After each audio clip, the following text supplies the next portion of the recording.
ሰላም ጤና ይስጥልን ተመልካቾቻችን የአፍሪካን ሬኔሳንስ ቴሌቪዥን ዜናዎች ከዚህ በማስከተል ይቀርባሉ። በቅድሚያ ማርዕስተ ዜናዎችን እነሆ። በኢትዮጵያ ምርጫ ቦርድ ከህጋዊ የፖለቲካ ፓርቲነት የተሰረዘው ህወሓት ከመጪው ሀገራዊ ምርጫ በፊት ህጋዊ ሰውነቱ ካልተመለሰ በትግራይ ምርጫ እንደማይካሄድ ገለጸ። በመንግስት ላይ ከ5 ቢሊዮን ብር በላይ ጉዳት በማድረስ የተጠረጠሩ ከፍተኛ አመራሮች መከሰሳቸው ተገለጸ። በምዕራብ አፍሪካ ሀገር ጊኒ ቢሳው የተፈጸመው ወታደራዊ መፈንቅለ መንግስት የምርጫ ታዛቢ መሪዎች ተቃወሙት።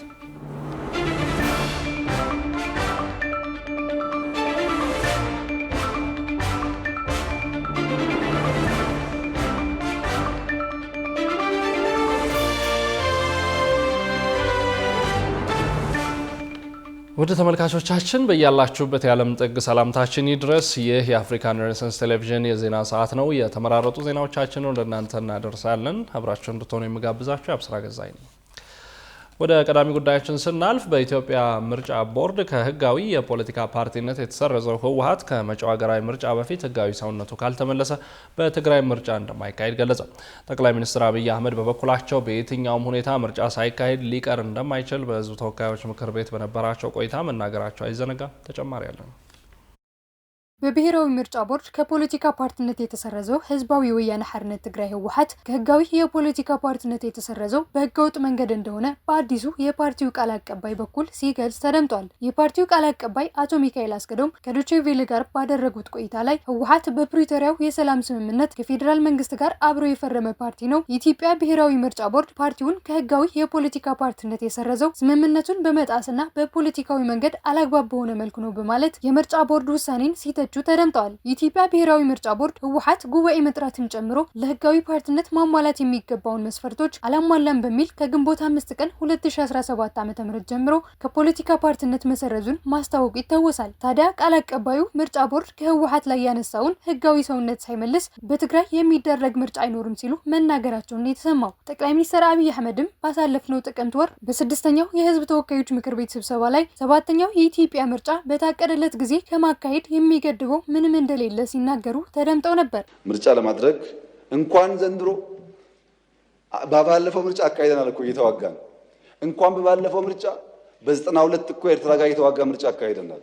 ምርጫን የሚያስቆም በጀት የሚያስቆም የወታደር እንቅስቃሴ የሚያስቆም ዲያሎግ አንፈልግም። መንግስት እንደ መንግስት ፈንክሽን ያደረገ ግብአት ያለው ሀሳቦች ይመጣሉ አልን እንጂ መንግስት ስራውን አቁሞ ምርጫ አቁሞ በጀት ማጽደቅ አቁሞ ፓርላማ በትኖ አላልንም።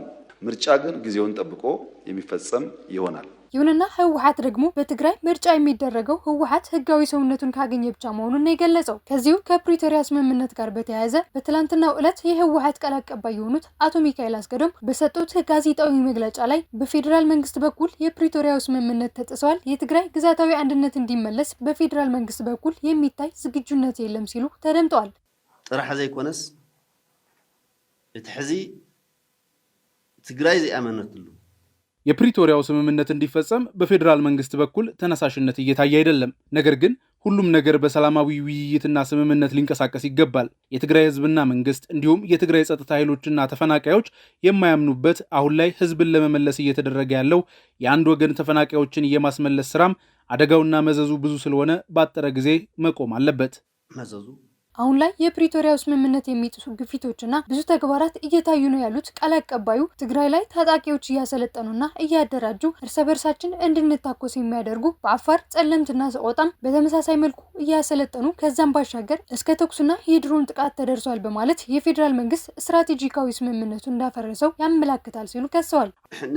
ነትውዕል ፕሪቶሪያስ አሁን ላይ የፕሪቶሪያውን የሰላም ስምምነት የሚጥሱ ግፊቶችና ብዙ ተግባራት እየታዩ ነው። ትግራይ ላይ ታጣቂዎች እየሰለጠኑና እያደራጁ እርስ በርሳችን እንድንታኮስ የሚያደርጉት በአፋር ጸለምቲና ሰቆጣም በተመሳሳይ መልኩ እያሰለጠኑ ከዛም ባሻገር እስከ ተኩስና የድሮን ጥቃት ተደርሷል። ስለዚህም የፌዴራል መንግስት ስትራቴጂካዊ ስምምነቱ እንደሚያፈርሰው ያመላክታል። ይሁንና ፌዴራል መንግስት በበኩሉ በአፋር ተፈጽሟል ለተባለው ጥቃትም ሆነ ተፈናቃዮችን በማስመለሱ ጉዳይ ላይ ህወሓትን እክል መሆኑን በማንሳት ይከሳል። በመንግስት ላይ ከ5 ቢሊዮን ብር በላይ ጉዳት በማድረስ የተጠረጠሩ ከፍተኛ አመራሮች መከሰሳቸው ተገለጸ። በተያያዘ ዜናም ከመንግስት ገቢ ከ100 ቢሊዮን ብር በላይ ሰውረዋል የተባሉ 24 የድርጅቶች ባለቤቶችና ተባባሪዎቻቸው በቁጥጥር ስር መዋላቸውን የብሔራዊ መረጃና ደህንነት አገልግሎት አስታውቋል። ሩሃ ግርማ ተጨማሪ አላት። ከአፈር ማዳበሪያ ግዢ ጋር በተያያዘ በመንግስትና ስራዎች ኮርፖሬሽን እና የሌሎች የመንግስት ተቋማት 11 ከፍተኛ ባለስልጣናት መታሰራቸውን ፖሊስ አስታውቋል። 11 ግለሰቦች ከባድ የሙስና ወንጀል ምርመራ የተጣራባቸው ሲሆን ከዚሁ ጋር ተያይዞ ክስ ተመስርቶባቸው ወደ ማረሚያ ቤት መውረዳቸውን የኢትዮጵያ ፌዴራል ፖሊስ ባወጣው መግለጫ አመልክቷል። ተከሳሾቹ ወደ ኢትዮጵያ ከገባ የአፈር ማዳበሪያ ጋር በተያያዘ 204,000 የአሜሪካን ዶላር ያለ አግባብ በመክፈል ኮርፖሬሽኑን 100,000 ዶላር ተጨማሪ ማጓጓዣ ወጪ በማስወጣታቸው ክስ እንደቀረበባቸው ተገልጿል። በተጨማሪም ጥራት የሌለው የአፈር ማዳበሪያ የተጓጓዘበት ወጪ ወደ 40 ሚሊዮን የሚጠጋ ዶላርን ጨምሮ በአጠቃላይ ከ40 ሚሊዮን ዶላር በላይ ወይም ከ5 ቢሊዮን ብር በላይ በመመዝበር በህዝብና በመንግስት ላይ ጉዳት በማድረስ መከሰሳቸው ተገልጿል። ተጠርጣሪዎቹ ባደረሱት ጉዳትም በዋና ወንጀል አድራጊነት ተሳታፊ በመሆናቸው ስልጣናቸውን አላግባብ ተጠቅመዋል በማለት አቃቤ ህግ የከባድ ሙስና ወንጀል ክስ እንደመሰረተባቸው ተገልጿል። በሌላ ዜና ከፍተኛ መጠን ያለው ገንዘብን ሰውረዋል የተባሉ በርካታ የስፖርት አወራራጅ ድርጅቶች ባለቤቶችና ተባባሪዎቻቸው በቁጥጥር ስር መዋላቸውን የብሔራዊ መረጃና ደህንነት አገልግሎት አስታውቋል። ግለሰቦቹ ለመንግስት ገቢ መሆን የነበረበትን ከ100 ቢሊዮን ብር በላይ በመሰወር ወንጀል ተጠርጥረው እንደተያዙ የተገለጸ ሲሆን የስፖርት አወራራጅ ድርጅቶች ፊንቴክ ወይም አግሪቴክ ተብለው ከሚጠሩ የፋይናንስ ስርዓታቸውን ከሚያካሂዱላቸው የሀገር ውስጥ የክፍያ ስርዓት አቅራቢ ተቋማት ጋር በመመሳጠር የገንዘብ ስወራውን ፈጽሟል ተብሏል። ፊንቴክ ወይም አግሪቴክ የሚባሉት የሀገር ውስጥ የገንዘብ ክፍያ ስርዓት አቅራቢ ተቋማት ከብሔራዊ ባንክ ፈቃድ በመውሰድ የሚንቀሳቀሱ ሲሆን እነዚህ ድርጅቶች የደንበኛን ሚስጥር መጠበቅ የሚል ሙያዊ አሰራርን እንደ ሽፋን ተጠቅመው የስፖርት አወራራጅ ድርጅቶች የሚያንቀሳቅሱትን ገንዘብ ከሚመለከታቸው የመንግስት ተቋማት ደብቀው ወይም ማሳንሰው ማቅረባቸው ተገልጿል። የብሔራዊ መረጃና የደህንነት አገልግሎት በዚህ የተነሳ የቤቲንግ የስፖርት አወራራጅ ድርጅቶች በግብር ስወራ እንዲሁም ከፍተኛ የሀገር ሀብትን ወደ ውጭ በማሸሽ ወንጀል ላይ ተሳትፎ እንዳላቸው ገልጿል።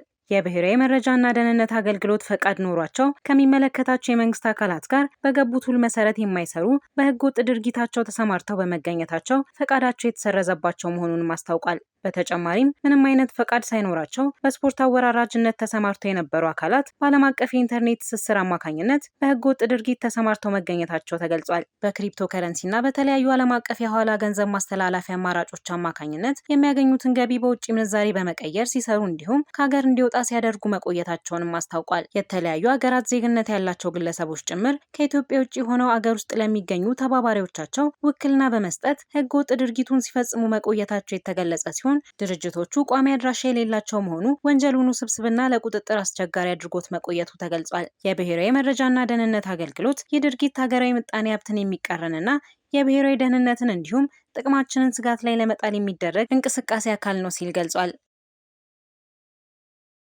ውድ ተመልካቾቻችን በዜናዎቻችን መሀል ጣቢያችን አፍሪካን ሬኔሳንስ ቴሌቪዥን ብቸኛው የሚዲያ ጋር የሆነበት የጂ ፓወር ቲክቶክ ክሬቲቭ አዋርድ ሊካሄድ ሰዓታት ብቻ ቀርተውታል።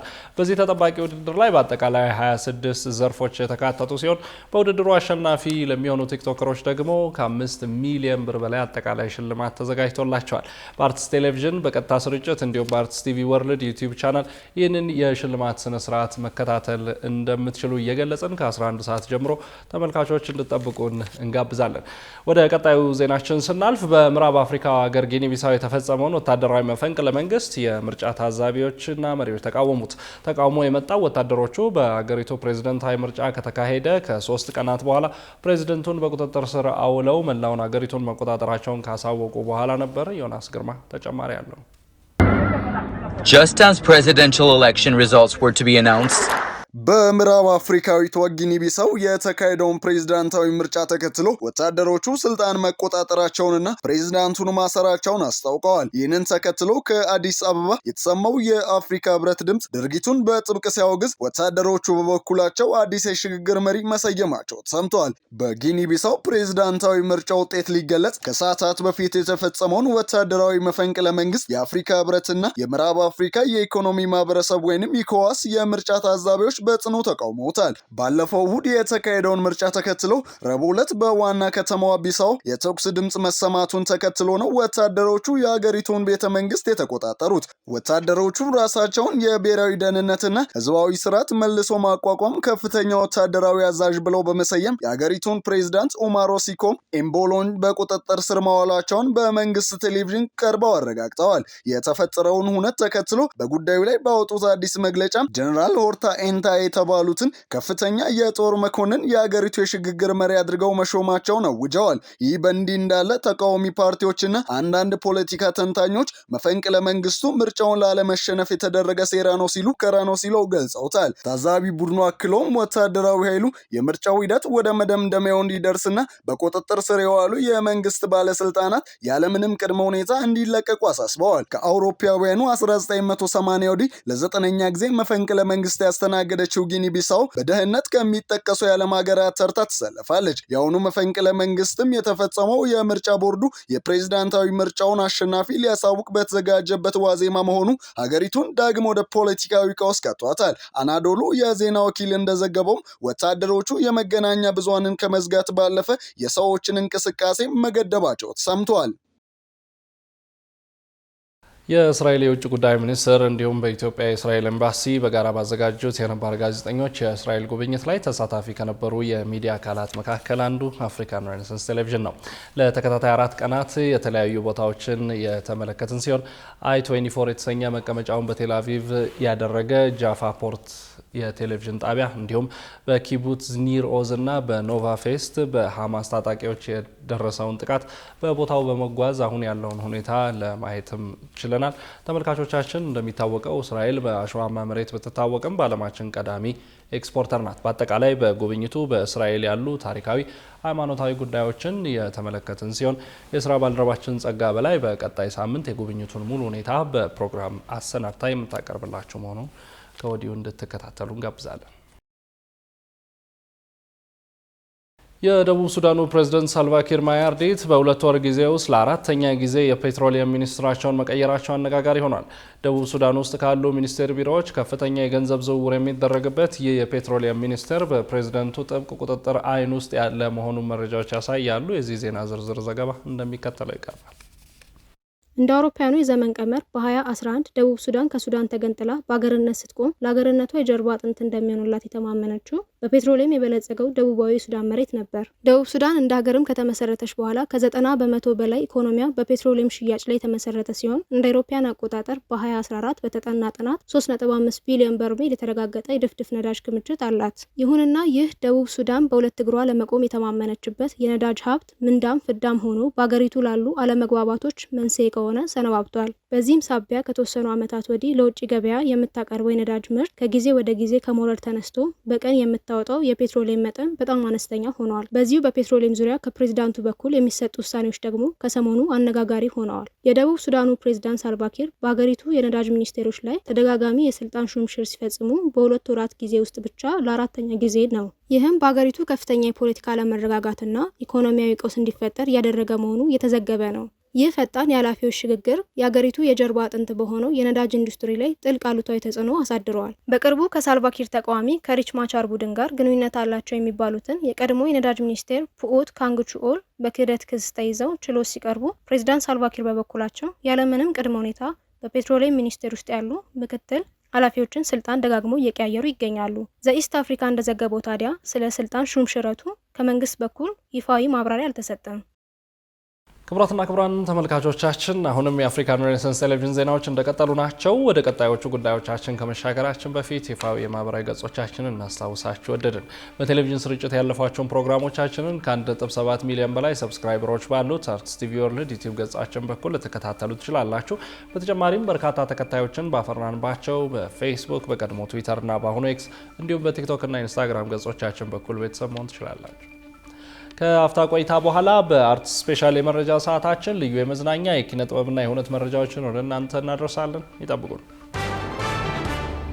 ወደ ተመልካቾቻችን ዜናዎቻችን አሁንም እንደቀጠሉ ናቸው። ለሶስተኛ ጊዜ የሚካሄደው የጂ ፓወር ቲክቶክ ክሬቲቭ አዋርድ ዘንድሮ በተለየ መልኩ የአመቱ ምርጥ ተጽዕኖ ፈጣሪና የፈጠራ ባለቤት ለሆነው ቲክቶከር የመኪና ሽልማት ያበረክታል። የተወዳዳሪዎቹ ውጤት የሚመዘነውም 70% ከህዝብ በሚሰጥ ድምጽና 30% ከዳኞቹ በሚሰጥ ነጥብ እንደሆነ አዘጋጆቹ ገልጸዋል።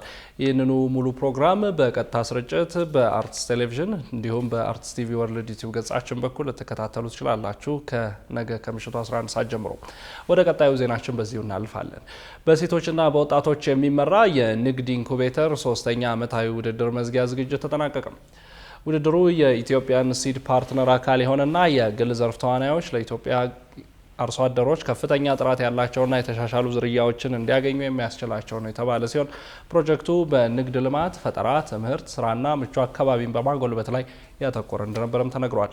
በተጨማሪም ተሳታፊዎች በዘር እሴት ሰንሰለት ውስጥ ንግዶቻቸውን ለማሳደግ መሳሪያዎችን፣ እውቀትንና በራስ መተማመንን እንዲያገኙ ታስቦ የተዘጋጀም ነው ተብሏል። ፕሮግራሙ የቡድን ስልጠና ክፍለ ጊዜዎችን፣ የግለሰብ የስልጠና ክፍለ ጊዜዎችን፣ ለግል የተዘጋጁ የስልጠና ስርዓቶችን፣ የልምድ ልውውጥና ጉብኝቶችን እንዲሁም ውድድርን ያካተተ እንደነበር ተገልጿል። የፕሮግራሙ አስፈጻሚ የሆነው የሬዚሊየንስ ኮንሰልተንሲ የግብርና ቢዝነስ አማካሪ መቅደስ ታምራት ባለፉት 10 ወራት ውስጥ ተሳታፊዎች ንግዶቻቸውን ሲያሳድጉና ሲያዳብሩ ማየት እንደሚያስደስት ገልጸው የኢንኩቤተር አስፈላጊውን እውቀት በራስ መተማመንና ንግዶቻቸውን ለማስፋት እንዲሁም ለማሳደግ አውታረ መረቦችንም ይሰጣቸዋል ሲሉ አክለዋል። ክቡራን ተመልካቾቻችን አሁን በቦሊቪያ ውስጥ በእግር ኳስ ሜዳ በተነሳ ግጭት ተጫዋቾችን ጨምሮ 17 ሰዎች በቀይ ካርድ የተሰናበቱበትን አነጋጋሪ ጨዋታ ጨምሮ የተመራረጡ ስፖርታዊ መረጃዎችን ወደ እናንተ የምናደርስበት ሰዓት ላይ ደርሰናል። ስፖርታዊ መረጃዎቹ በባልደረባችን ጌታውን አበበ ወደ እናንተ ይደርሳሉ። ከመረጃዎቹ ጋር መልካም ቆይታ። ከአፍሪካ ሬኔሳንስ ቴሌቪዥን የሰዓቱን ስፖርታዊ መረጃዎች ይዘን መጥተናል። መረጃዎቻችንን ከሀገር ውስጥ እንጀምራለን። 4 ኢትዮጵያውያን ብስክሌተኞች የአፍሪካ ምርጥ 18 እጩ ውስጥ ተካተቱ።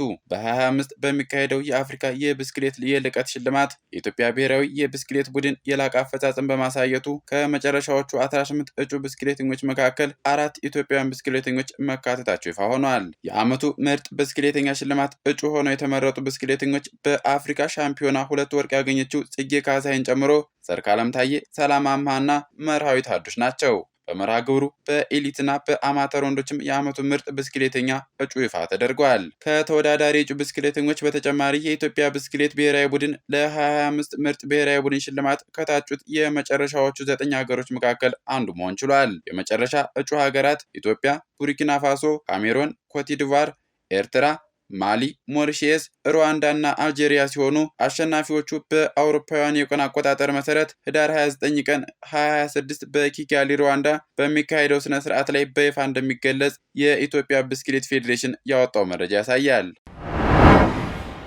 ምድረገነት ሽረ ድል ሲቀናው መቀለ ሰብዓ እንደርታና ንግድ ባንክ ነጥብ ተጋርተዋል። በሰባተኛ ሳምንት የምድብ 1 የመጨረሻ ጨዋታዎች ትናንት ሲደረጉ ምድረገነት ሽረ ድሬዳዋ ከተማን 2-0 ሲያሸንፍ መቀለ ሰብዓ እንደርታና ኢትዮጵያ ንግድ ባንክ 2-2 ተለያይተዋል። በአዲስ አበባ ስታዲየም በተካሄደው ጨዋታ ለምድረገነት ሽረ የተገኙትን የማሸነፊያ ግቦች በ43ኛው ደቂቃ ዳንኤል ዳርጌ እንዲሁም አቤል ማሙሽ በ64ኛው ደቂቃ ላይ ከመረብ ማሳረፍ ችለዋል። በሌላ በአዲስ አበባ ስታዲየም በተከናወነ የሰባተኛ ሳምንት ሲቢ የኢትዮጵያ ፕሪሚየር ሊግ ኢትዮጵያ ንግድ ባንክና መቀለ ሰብዓ እንደርታ የተገናኙበት መርሃ ግብር 2-2 በሆነ ውጤት ተጠናቋል። ኤፍሬም ሌጋሞና አዲስ ጊዴ የንግድ ባንክን ግቦች ሲያስቆጥሩ ኪቲካ ጅማና ሱሊማን ሐሚድ ደግሞ የመቀለ ሰብዓ እንደርታን ግቦች ከመረብ ማሳረፍ ችለዋል። በሐዋሳ ዩኒቨርሲቲ ስታዲየም በተደረገ የሰባተኛ ሳምንት ሲቢ የኢትዮጵያ ፕሪሚየር ሊግ ብቸኛ ጨዋታ ሀዲያ ሆሳዕና ከአርባ ምንጭ ከተማ የተገናኙ ሲሆን 1-1 በሆናቸው ውጤት ተለያይተዋል።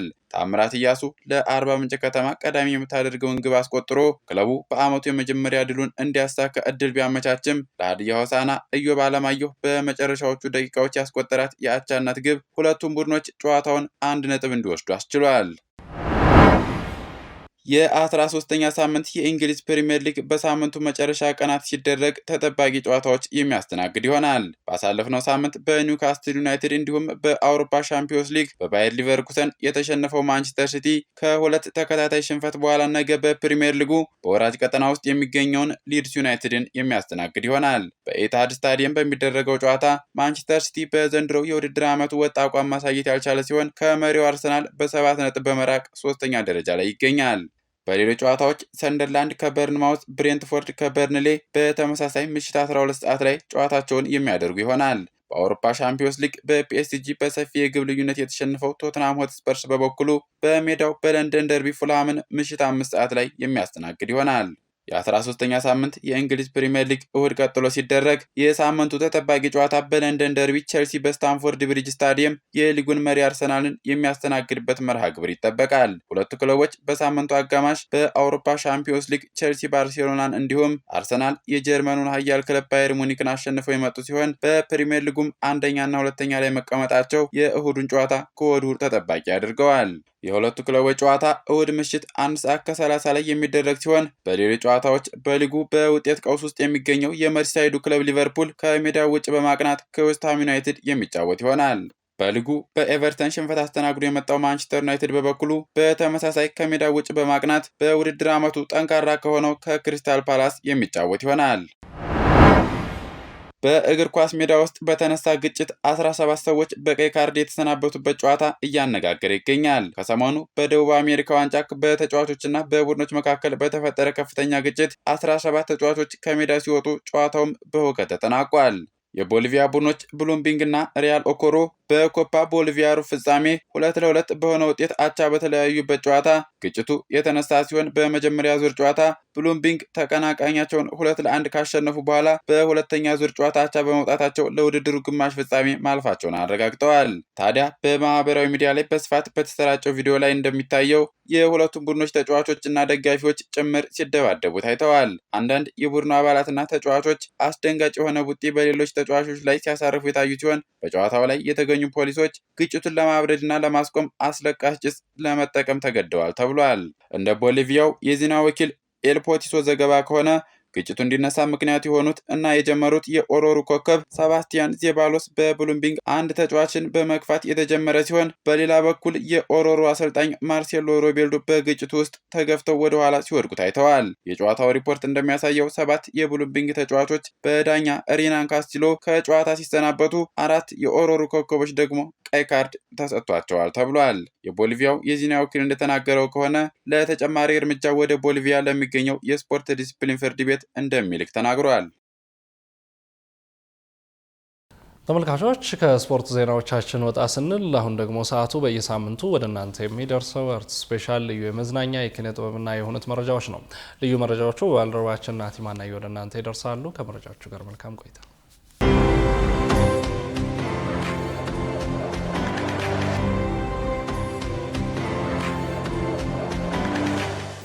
የተወደዳችሁ እንዴት ናችሁ? ይህ አርት ስፔሻል ነው። ዋና ጉዳዮች ተጠባቂው የጂ ፓወር ቲክቶክ ክሬቲቭ አዋርድ በድምቀት ሊካሄድ ሰዓታት ቀርተውታል። የዓመቱ ምርጥ ተጽዕኖ ፈጣሪና የፈጠራ ባለቤት ለሆነው ቲክቶከር የመኪና ሽልማት ይበረከታል።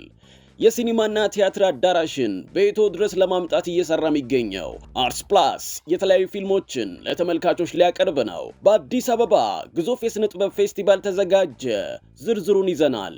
እነዚህንና ሌሎችንም የአርት ስፔሻል ኪነትና ኩነት መረጃዎችን እናቀርብላችኋለን። አብራችሁን ሆኖ በሀገራችን በየዓመቱ ተጠባቂ ከሆኑ የሽልማት ስነስርዓቶች መካከል የቲክቶክ ክሬቲቭ አዋርድ የሽልማት ስነስርዓት አንደኛው ነው። ጣቢያችን አፍሪካን ሳይንስ ቴሌቪዥን ብቸኛ የሚዲያ አጋር የሆነበት የጂ ፓወር ቲክቶክ ክሬቲቭ አዋርድ ሊካሄድ ሰዓታት ብቻ ቀርተውታል። ይህ ሽልማት ከእውቅና ስነስርዓት በላይ በኢትዮጵያ ውስጥ አዎንታዊ ለውጥ ፈጠራን ለማጎልበት ይሰራል። ጣቢያችን አፍሪካን ሳይንስ ቴሌቪዥን በመላው ዓለም ለሚገኙ ተመልካቾች በቀጥታ ስርጭት በሚያቀርበው በሶስተኛው የጂ ፓወር ቲክቶክ ክሬቲቭ አዋርድ አጠቃላይ 26 ዘርፎች ተካተዋል። በውድድሩ አሸናፊ የሆኑ ቲክቶከሮችን ለመሸለም ከ5 ሚሊዮን ብር በላይ ለሽልማት መዘጋጀቱ ተገልጿል። በተለየ መልክ ደግሞ ዘንድሮ የዓመቱ ምርጥ ተጽዕኖ ፈጣሪና የፈጠራ ባለቤት ለሆነው ቲክቶከር የመኪና ሽልማት ይበረከታልም ተብሏል። የተወዳዳሪዎቹ ውጤት የሚመዘነው 70% ከህዝብ በሚሰጥ ነጥብና 30% ከዳኞች በሚሰጥ ነጥብ ነው። የ2025 የጂ ፓወር ቲክቶክ ክሬቲቭ አዋርድ ቅዳሜ ህዳር 20 2018 ዓ.ም አመሻሽ ላይ በአዲስ ኢንተርናሽናል ኮንቬንሽን ማዕከል ይካሄዳል። በኢትዮጵያ በሞዴሊንግ እና የስልጠና ዘርፍ በ1996 ዓ.ም ወደ ስራ የገባው ኔክስት ፋሽን እና ዲዛይን ኮሌጅ 20ኛ ዓመት የምስረታ በዓሉን ምክንያት በማድረግ አርቲስት አመልማል አባተንና አርቲስት መቅደስ ጸጋይን ጨምሮ የተለያዩ ግለሰቦችን የአፋ አዋርድ ልዩ ተሸላሚ ሊያደርግ መሆኑን እወቁ ብሏል። የአፋ ሽልማትና የፋሽን ሾው ቅዳሜ ህዳር 20 ቀን 2018 ዓ.ም በዲዮሎፖል ሆቴል ይካሄዳል። ከሽልማቱ በተጨማሪም ኔክስት ፋሽን 20ኛ ዓመት የምስረታ በዓሉን እንደሚያከብር የተገለጸ ሲሆን በዚህ ዓመት ያሰለጠናቸውን ከ350 በላይ ተማሪዎችም በዕለቱ ይመረቃሉ ተብለዋል። ዝግጅቱ ምን ይመስላል? የኔክስት ፋሽን እና ዲዛይን ኮሌጅ መስራችና ስራ አስፈጻሚ ሳራ መሐመድ እንግዲህ የ20ኛ ዓመት ልዩ ግራጁዌሽን ሴሪሞኒ አለን ቀን ላይ፣ ማታ ላይ ደግሞ የ20ኛ ዓመት ልዩ ፋሽን ሾው አለን። የፋሽን ማስተር ክላስ የሚባል አለን። እሱን የተማሩ ተማሪዎቻችን ፋሽን ሾው ያሳያሉ። እሱን የተማሩ ተማሪዎችን ኦልሬዲ ስራ ላይ የገቡ ህንድ ሀገር የሄዱ፣ ጣሊያን የሄዱ፣ ጀርመን የሄዱ እነሱ ናቸው። እነሱ ስራዎቻቸውን ያሳያሉ። ከዛ ደግሞ አፋ አዋርድ ደግሞ የሚባል አለ። ለኢትዮጵያ ፋሽን ትልቅ አስተዋጽኦ ያደረጉ አልባሳቱን በመልበስ ጋዜጠኞች ይሆናሉ፣ አርቲስቶች ይሆናሉ፣ ዘፋኞች ሊሆኑ ይችላሉ። ግን ሁልጊዜ በዛ ልብስ ደምቀው የሚታዩትን ሰዎች እነሱን አውጥተን ነቅሰን እንሸልማለን። ደግሞ የኢትዮጵያን ፋሽን ደግሞ እንዲቀጥል ያደረጉ ደግሞ ዲዛይነሮች አሉ። እነሱን ደግሞ ነቅሰን እንሸልማለን። መቼ ነው የሚካሄደው? የት ነው የሚካሄደው? ቅዳሜ ማታ በእግዚአብሔር ፈቃድ 11 ሰዓት ተኩል ነው። በሆቴል ዲዮፔል ነው የሚደረገው። ኡራኤል ወረድ ብለህ ማለት ነው። ኔክስት ፋሽን እና ዲዛይን ኮሌጅ እስካሁን በመደበኛ የስልጠና ፕሮግራሙ ከ5200 በላይ ዲዛይነሮችን በፋሽን ዲዛይን አሰልጥኖ እንዳስመረቀም አስታውቀዋል።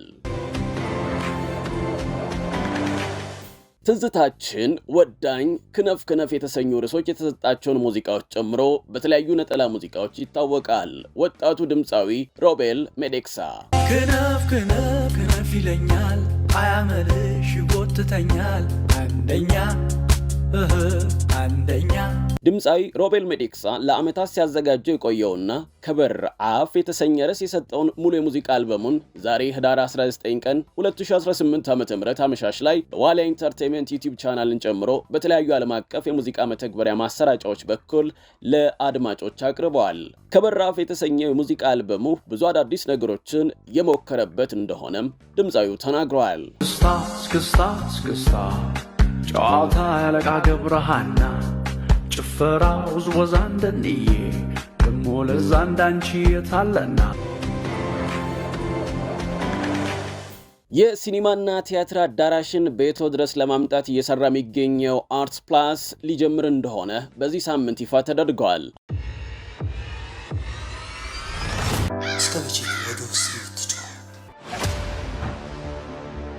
ያናት የሚሉት ሰይጣን ደግሞ ተፈቷል። ፈጣሪ ሲቀጣን ጣልቃ ምገባው ማለት ግን ልጅቷ ማነች? የእናቷ ቤት ውሸታ ማናት? ታውቂያለሽ እንደዚህ አይነት ሰው እንደማ አርትስ ፕላስ አዳዲስ ፊልሞችን፣ መዝጋቢ ወይም ዶክመንታሪ ፊልሞችን፣ ተከታታይ ድራማዎችን፣ ፖድካስቶችን፣ አስተማሪ ልጆች ዝግጅቶችንና ሌሎችንም ኪነጥበባዊ ይዘቶችን በዚህ ማሰራጫ በኩል ለተመልካቾች እንደሚያቀርብ ተናግረዋል። በዚህ ሳምንት መጀመሪያም በአርትስ ፕላስ ከሚሰራጩ ፊልሞች አዘጋጆች ጋር የፊርማ ስነስርዓት ተካሂደዋል። አርትስ ፕላስ ስራውን ሲጀምር በየትኞቹ ፊልሞች ይጀምራል? ራፋቲኤል ወርቆ የአርትስ ቴሌቪዥን የኦፕሬሽን ዋና ስራ አስፈጻሚ አሁን ላይ 7 የሚሆኑ ፊልሞችን ወደ አርትስ ፕላስ ይዘን የመጣ ነው። 3 ዘጋቢ ፊልሞች አሉን። ተመልካቾች በጣም ሊወዷቸው የሚችሏቸው በፕሮዳክሽን ጥራታቸው በጣም ልክ የሆኑ ዓለም አቀፍ ደረጃቸውን የጠበቁ ልንላቸው የምንችላቸው አንደኛው ደ ስሞል ኪችን የሚባል ዶክመንታሪ ሲሪስ አለ። ሁለተኛው አክሱም ላይ እየተዘጋጀ አክሱም አካባቢ ላይ ያለውን ታሪክ የሚያስቃኝ ዘጋቢ ፊልም አለን። ሌላኛው ሪያሊቲ ሾው ነው። ሪል ቶክ አዲስ ብዙ ጊዜ ተመልካቾች ሊያውቁት ይችላሉ። በሲዘን 1 ዩቲዩብ ላይ ነበረ። አሁን በሲዘን 2 ግን ስትሪሚንግ ፕላትፎርምን ሊመጥን በሚችል ፕሮዳክሽን ኳሊቲ ተሰርቶ ሪል ቶክ አዲስ አርትስ ፕላስን ጆይን አድርጓል። ከፊልሞች አንጻር ስንመለከት ደግሞ 1159 የሚል ፊልም አለ፣ አለው የሚል ፊልም አለ፣ እንግዱ የሚል ፊልም አለ። እንግዱ የሚባለው ፊልም እስከዛሬ ሀገራችን ውስጥ ከታዩ ፊልሞች ለየት ያለ ዘውግም ይዞ የመጣ ፊልም ነው። ሌላኛው የፍቅር ኮሜዲ ወይም ደግሞ በሃይስኩል ላይ የሃይስኩል ተማሪዎች ላይ ትኩረት ያደረገ የፍቅር ጨዋታ የሚባል ፊልም አለ። እነሱን ነው ይዘን የመጣ ነው። ግን ከነዚህም በተጨማሪ ደግሞ ሌሎችም ፊልሞች በተከታታይ እያስፈረምን የምንሄድ ይሆናል። የሀገራችንን ፊልሞች ብቻ ሳይሆን ከተለያዩ የአፍሪካ ሀገራት የተቀበላቸውን ፊልሞችና ተከታታይ ድራማዎችን ለእይታ የሚያበቃው አርቲስት ፕላስ በቅርቡ በትልቅ እውነት ይበሰራልም ተብሏል። አርቲስት ፕላስ ከአንድ ወር በኋላ በጣም ትልቅ ኢቨንት እያዘጋጀን ነው። አርቲስት ፕላስንም ኢንዱስትሪውንም የኢትዮጵያን ኪነ ጥበብ የሚመጥን ትልቅ ኢቨንት እያዘጋጀን ነው። እንግዲህ እዛ ኢቨንት ላይ በይፋ የሚጀምር ይሆናል። ቀኑን አልወሰንም፣ ግን ከአንድ ወር በኋላ በይፋ ይጀምራል። በአዲስ አበባ ግዙፍ የስነ ጥበብ ፌስቲቫል ተዘጋጀ።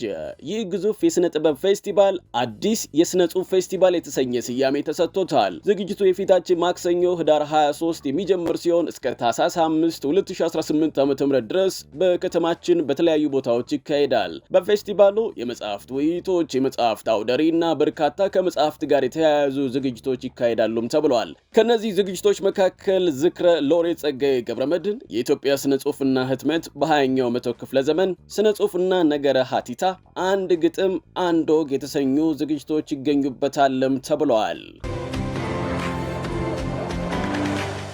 ክቡራትና ክቡራን ተመልካቾቻችን በዚህ ሳምንት ያዘጋጀንላችሁ የአርት ስፔሻል የኪነትና ኩነት መረጃዎች ይህንን ይመስሉ ነበር። ስለተከታተላችሁን እናመሰግናለን።